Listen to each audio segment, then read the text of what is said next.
ढेर सारी खबरें हैं आपके लिए, लेकिन शुरुआत करेंगे हम राजधानी दिल्ली के बदलते मौसम से। मौसम में बदलाव के साथ ही दिल्ली की हवा एक बार फिर से जहरीली होती दिख रही है। दिल्ली में हर तरफ धुंध ही धुंध दिखाई देने लगी है। पर्यावरण मंत्री गोपाल राय ने अधिकारियों को प्रदूषण नियंत्रण के लिए सभी जरूरी कदम उठाने के निर्देश दे दिए हैं।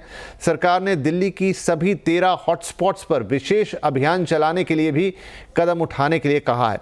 दिल्ली में 13 इलाकों में AQI 300 के पार चला गया है। 13 हॉटस्पॉट्स के लिए एक कमेटी भी बना दी गई है।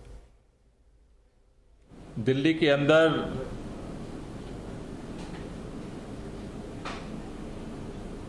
प्रदूषण का स्तर अगर ओवरऑल देखें तो पुअर कैटेगरी में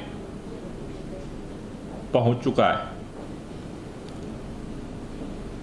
लेकिन दिल्ली का AQI पुअर कैटेगरी में होने के बावजूद दिल्ली के अंदर 13 ऐसे स्थान हैं जहां पर AQI का स्तर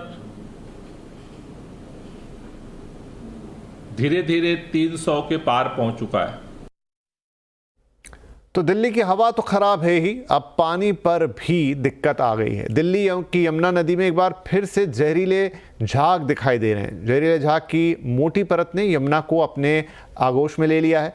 यमुना में काफी दूर तक झाग ही झाग दिख रहे हैं। दिल्ली पॉल्यूशन कंट्रोल कमेटी की माने तो पिछले साल के मुकाबले इस साल यमुना का पानी और भी ज्यादा प्रदूषित है।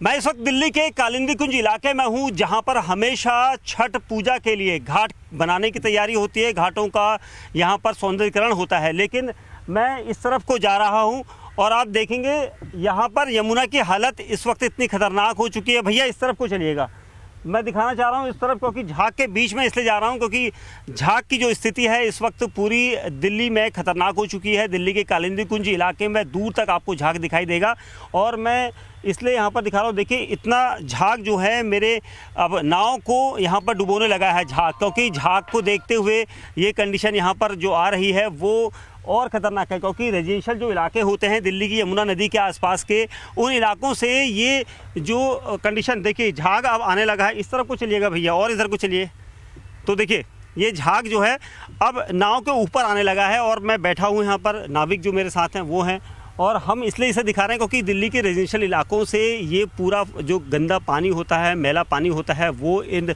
यमुना नदी पर गिरता है और उसके बाद की जो कंडीशन है वो ये दिख रही है। क्योंकि झाग जो है हमेशा की तरह नहीं बनता, लेकिन इस बार अक्टूबर से झाग बनना शुरू हुआ है और दावा किया जाता है कि छठ पर्व पर छठ घाट को बनाया जाएगा। लेकिन छठ घाट कैसे बनेंगे जब इस तरह की कंडीशन होगी? यहाँ को इधर को और नीचे जाइएगा, नहीं जाएगा, कितना आगे तक जा सकता है? देखिए यहाँ से अब नाव भी चलने के लिए यहाँ पर नाविक जो है वो भी मना कर रहे हैं कि हम यहाँ से आगे नहीं ले जा सकते, क्योंकि जो झाग की स्थिति है वो ऐसी कंडीशन में यहाँ पर मैं दिखा रहा हूँ। क्योंकि कैमरामैन जुगल बिल्कुल क्लोज फ्रेम रखिएगा। ये देखिए स्थिति झाग की यहाँ पर ऐसी है और ये सब इसलिए क्योंकि जब दिल्ली में सफाई के दावे किए जाते हैं, यमुना नदी पर सफाई के दावे किए जाते हैं, लेकिन अब स्थिति ऐसी है और ये सब स्थिति यहाँ पर झाग की। देखिए मेरी कंडीशन को देख के आपको लगेगा कि हम पानी में नहीं बल्कि झाग में तैराकी यहाँ पर नाव को खे रहे हैं, क्योंकि नाव आगे जाती है। ये पूरा जो कालिंदी कुंज का इलाका है यहाँ पर पूरा दूर तक आपको यमुना नदी दिखाई देगी, लेकिन मेरी स्थिति यहाँ पर ऐसी है कि मैं झाग के बीच में बमुश्किल बोट को खींच रहा हूँ, क्योंकि बोट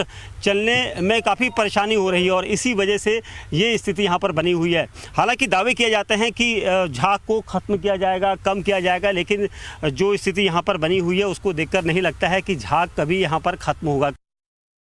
तो थोड़ी चौंकाने वाली तस्वीरें हैं ये सब, लेकिन चौंकाने वाली बात ये भी है कि साल दर साल ये तस्वीरें आती हैं और स्थिति फिलहाल तो नहीं बदली है। देखिए यमुना नदी का ये किनारा और पानी तो मैं नहीं देख पा रहा हूँ, लेकिन ये सफ़ेद झाग ज़रूर पूरी दिखाई दे रही है। ऐसा लग रहा है कि किसी ने डिटर्जेंट पाउडर डाल दिया है यहाँ पर और ये बढ़ते प्रदूषण और बहुत बड़ी चिंता की बात भी। खैर, लेकिन एक और बात है जो दिल्ली को परेशान कर रही है, वो है पराली। पराली और प्रदूषण को लेकर सियासी संग्राम के बीच हरियाणा ने एक ज़रूर बड़ा फैसला किया है। हरियाणा के नए CM नायब सिंह सैनी ने कहा है कि जो किसान हरियाणा में पराली जलाएंगे उनसे सरकार फसल नहीं खरीदेगी। इसके अलावा पराली जलाने वाले किसानों पर हरियाणा में FIR भी होगी। CM नायब सैनी ने यह भी कहा कि हरियाणा के किसान बेहद जागरूक हैं और वो पराली नहीं जलाएंगे। हमारे हरियाणा के किसान बहुत ही जागरूक हैं। मैं तो बहुत हमारे किसानों को प्रणाम करता हूं। मैं इसलिए करता हूं कि जो भी बात हम बोलते हैं उसको वो सह अक्षर लागू करते हैं। कोई भी हमारा किसान पराली नहीं जलाएगा। हम माननीय सुप्रीम कोर्ट को इस बात से हमारे चीफ सेक्रेटरी साहब अवगत कराएंगे।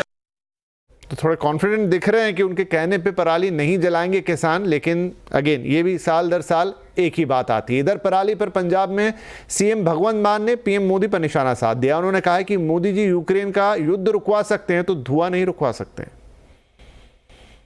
देखो, ये पराली का मुद्दा जो है ये एक स्टेट का नहीं है मुद्दा, ये पूरे नॉर्दर्न इंडिया का है। इसके लिए मैं पहले भी कह चुका हूँ, प्रधानमंत्री जी अगर यूक्रेन का युद्ध रुकवा सकते हैं, ऐड आती है ना, पापा युद्ध रुकवा दिया था मोदी जी ने, तो यहाँ का धुआं नहीं बंद करवा सकते। बिठाओ, सारी स्टेटों को बिठाओ, बुलाओ और कंपनसेशन दो, कोई उसके नतीजे साइंटिस्टों को बुलाओ। तो आखिर पराली का पूरा पंगा है क्या? इतना कुछ होने के बाद भी बवाल खत्म क्यों नहीं होता? हर साल वही कहानी क्यों सामने आती है? पटियाला से हमारे सहयोगी आकाश ने ये ग्राउंड रिपोर्ट भेजी है। आप भी देखिए पंजाब में कैसे पराली जलाई जा रही है।